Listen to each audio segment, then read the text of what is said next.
tubig. Saan ka galing kanina? Diyan na po naligo, tapos punta kami. Saan mo nakita si ate? Ito si ate. Diyan po kasi galing ako kay Hilario. Tatanong kung bakit hindi siya pumapasok sa sino. Bukas na boss. Sige, sige.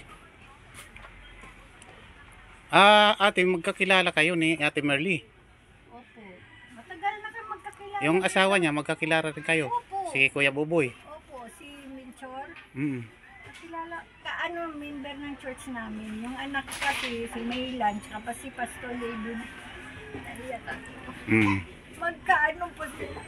Ka-church member po namin sila. Anong pangalan ng church nyo? Ano po, Baptist Church or hindi po, ano po yun eh. Hope, ano? Nakalimutan. nakalimutan mo yung pangalan ng church? Pero hindi yata masyado siyang kilala na pangalan. Hindi masyado. Kasi nga tumigil muna sila ngayon sa pag-church. Bakit ho? Hindi ako ang tumutulong dito sa kanila. Ako ang tumutulong sa kanila mula nang buhay pa ang tatay asawa ni Ate Merly. Ano niyo sila? Ako na ang tumutulong sa kanila. Ako ay isang charity vlogger na tumutulong sa kanila. Ayan. Oo. Kaya nga nang nakita kita, nagtaka ako kung ano ka rin, baka tumutulong ka rin sa kanila. Ayan, tinatanong kita. Minsan po, tumutulong kami. Pag mayroon kami maitutulong. Pero, ngayon sasabihin ko po sa anak ko na gano'n nga nangyari sa kanya. Hindi ko alam na ganyan na pala nangyari sa kanya. Ngayon ka lang nakabisita. Opo, matagal. Ay, matagal na ito na-stroke, nanay. Matagal na siya. Buhay pa yung si Kuya Buboy. Ang Na-stroke na. Si Major talaga.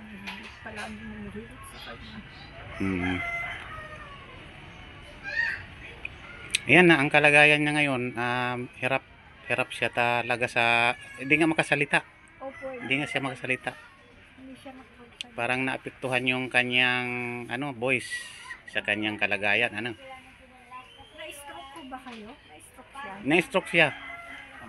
Kaya hindi na siya nakakalakad. Ito ang ginawang, lalagyan ko nga siya ng mga yung gabay. Para siya makalakad-lakad dito.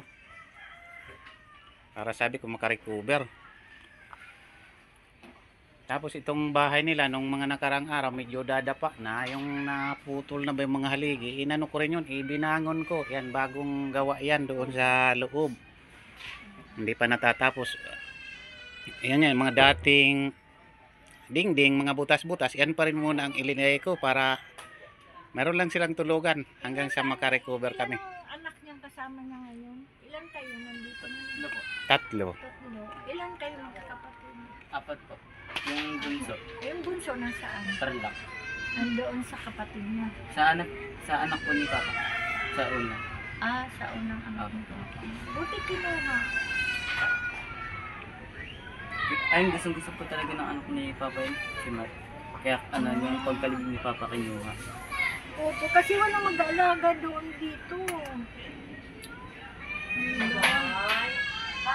Kaya ang hirap nga ang kalagayan niya. Tulad nito hindi man siya maalagaan ng husto sa kaniyang mga anak. Kasi mga abala rin tong mga anak niya kung saan, kung anong mga pinaggagawa. Minsan yung iba naghahanap ng naghahanap ng mga trabaho, hindi man din makahanap. May telepono ka ba? May cellphone ka? Wala pa ang cellphone. Yung telepono ni ate mo, ibigay mo. Wala po siya. Yung number. Wala bang telepono si ate? Meron po. Yun ang ibigay mo sa akin. Cellphone number po. Cellphone number, ibigay mo. Kabisala naman po. Para kung ano man ang may maitulong sila, Oo, tatawagan. tatawag sila dito. Kunin doon sa bahay. Ganon.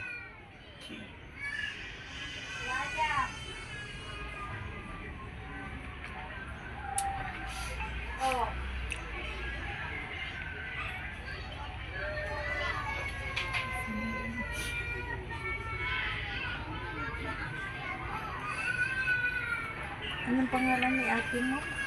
Nakalimutan ko. Chris. Chris. Chris? Anong spelling ng Chris? Si ano po? CR. CR. R-I-S. Double S. Anong tunay niyang pangalan? Marie Christian. Chris. Marie Chris na lang. Yan ang kilala ko siya ngayon. Marie Chris.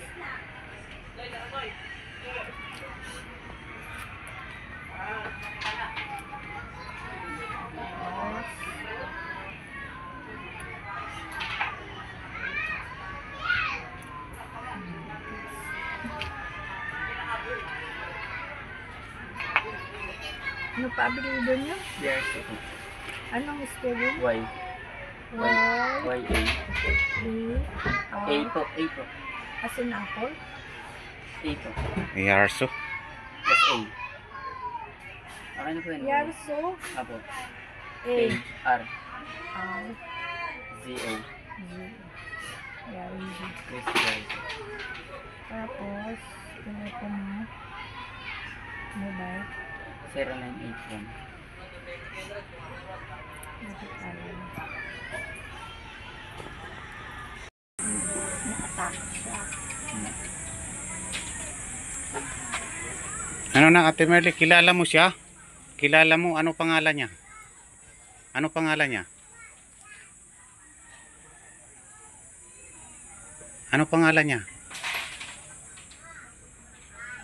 Hindi nga mabigkas talaga. Wala talaga, hindi siya makasalita.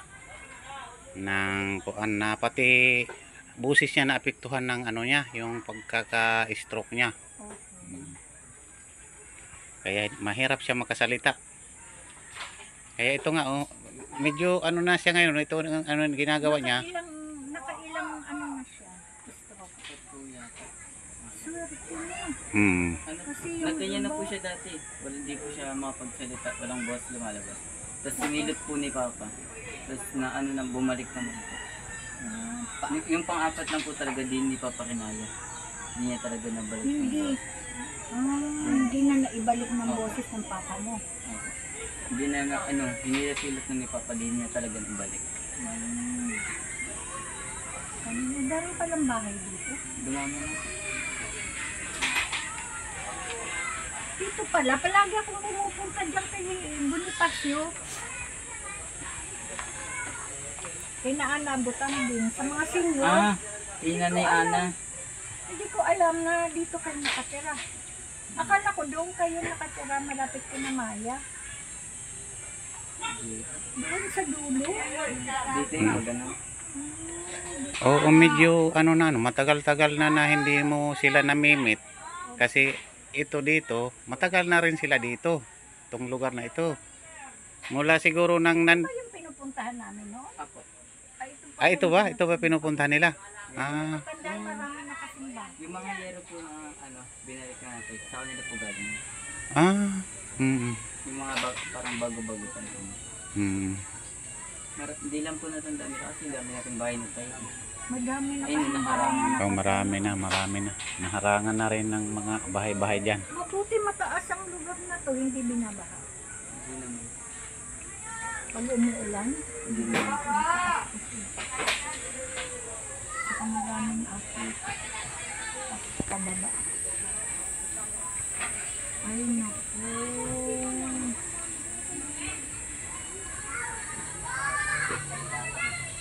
Saan kayo kumakain ng pagkain mo? Ano po? Si Kuya po, nag-ano rin po sa amin ng pagkain namin. Siya po, nagbibigay rin po siya ng Kailan mo po? Ayan Parang nakikita ko kayo sa sa Facebook. Vlogger kayo sa Facebook. may ano rin ako, mga vlog din ako sa Facebook. Ano pangalan niyo? Sa Facebook Danilo Lobres, pero sa YouTube Tatay Bindorsman sa YouTube. Sa YouTube 'yon, Tatay Bindorsman. Ayan, i-search mo lang Tatay Bindorsman, makikita mo na 'yon, doon yung channel ko. Tapos pag pinanood mo, nandoon sila. Nandoon sila, content ko sila tinutulungan ko sila, nandoon sila.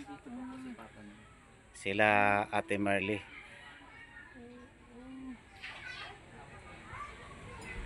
Yan naman sa pagkain nila. Yan, dinadalan ko sila pag kuan. Kung wala na talaga sila, eh siyempre nakakaawa naman, din natin sila bigyan. Yan naman na mga dinadala ko dito ay ano rin yun, galing sa mga ating tagapanood, mga sponsor, nakakakita. Eh dinadaan lang sa akin para may paabot sa kanila. Ano, yung tulong na yun. Yan, nakakaabot naman sa kanila sa pamamagitan ko.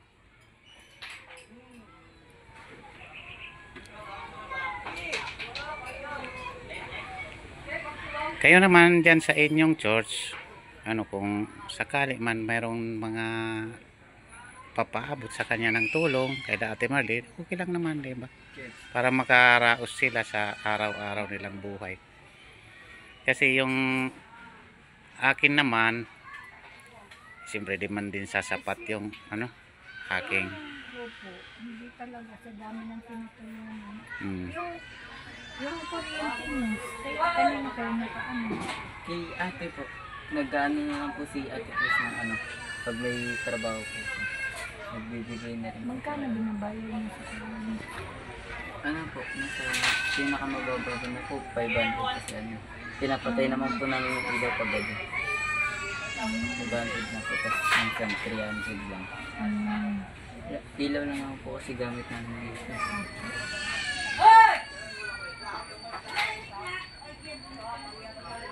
Ilaw lang, wala mong kayo electric pan ano? Wala po. Paano yung mainit? Mainit nga, wala nga silang electric pan eh. Ito maganda dito mag-ano. Kaya nakakapapit naman. Hmm. Ano, dito ka matutulog dahil Dati nga po, dapat dito po kay si ate ano, yung natutulog dun sa taas ng church, si ate ano. Pangalan niya? si Terry. Si ate Tere. Dito na po po. Punta ba dito? Dati po, nandito si Papa. Yan po si dapat nagawa ni Papa ng bahay. Wala na kayong space. Mawawalan kayo ng space, wag mo na dyan patayuan. Huwag mo nang patayuan dyan. Huwag mo nang patayuan. Parang ano yun. Pahingahan. Yan nga, yung mga, yan, na inuupuan mo, ako ang gumawa niyan para may uupuan si Ate Merly. Yung, ano, pati ito dito. Ako na ang gumawa nito para mayroon silang, ano, paglulutuan. Kasi dati wala talaga. Walang ganon. Sila. Ayan, ginawan ko na ng ganyan sila. Ngayon naman, ang ginagawa ko naman ngayon, yung doon na sa loob kasi mga butas-butas. Gusto ko palitan yung dingding ng mga butas. Kahit sikanhan lang din. Eh, maiayos man lang. Ayan, mga bagong kawayan yan. Tingalain mo yung itaas. Kawayan yun na ilinagay ko.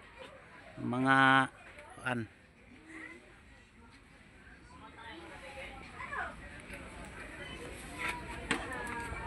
Meron pa kami doon higaan na isa eh. Ay, yan, ano mo na lang, ma'am. Kung mayroon kang bakante doon kasi wala silang talagang hinihigaan. Higaan na bakal. Oo. Sasabihin ko kay Maylan.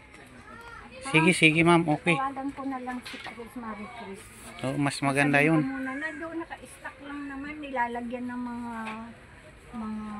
ano. Nilalagyan ng mga kung ano-ano lang na karton. Ay, maganda yun. Kasi ang ano ko nga dito, kasi yung higaan nila, wala silang higaan. Nasa lupa sila nakahiga. Siyempre trabaho pa yan. Gagawin ko sana. Maggagawa ko ng ganyan kawayan ano. Ngayon naman, mayroon ka naman inu-offer. Iyan na. Yan na lang. Higaan ko yun dati. Matagal naman hindi nagagamit. Sabi ko, wag itapon baka may paggamitan. Yan na. Kaya nga maganda yun. Oo, ganda yun. Matibay yun dahil matagal na yun eh. Mga ilan tao ang ano doon? Ilan tao ang sakop? O pwede yung dalawa. 2 tao, okay. May maganda yun at kuan. Sige pag ano, Chat mo na lang si Chris. Opo, sabihin ko ngayon. Kung malayo ba? Malayo. Diyan lang po Nasa Remedios po kami. Hindi kasi kung malayo, mag-ano tayo ng sasakyan dito, kulong. yung dinaanan po natin yung kukuha ng bike.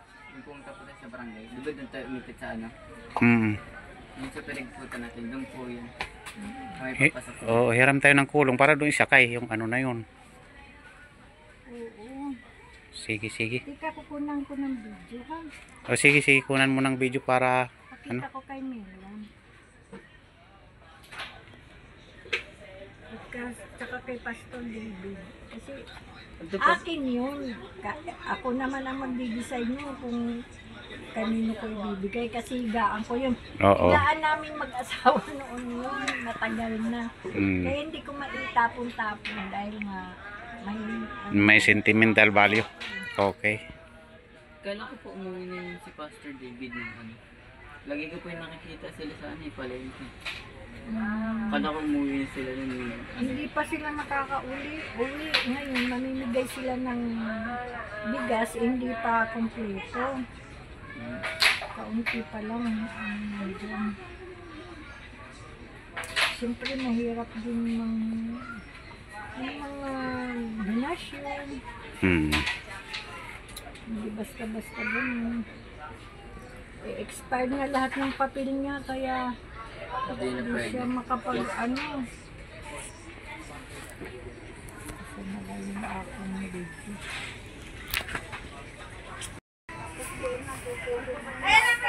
Ayun, binibidyohan ni Mami yung loob ng bahay nila Ate Merly, mga kabindors. Taga simbahan ito siguro, baka ayan, ipapakita niya doon sa kanilang simbahan yung kalagayan nila Ate Merly para magkaroon din ng tulong kung mayroon mga tutulong mga kabindors. Ayan, nandoon si Ma'am sa loob.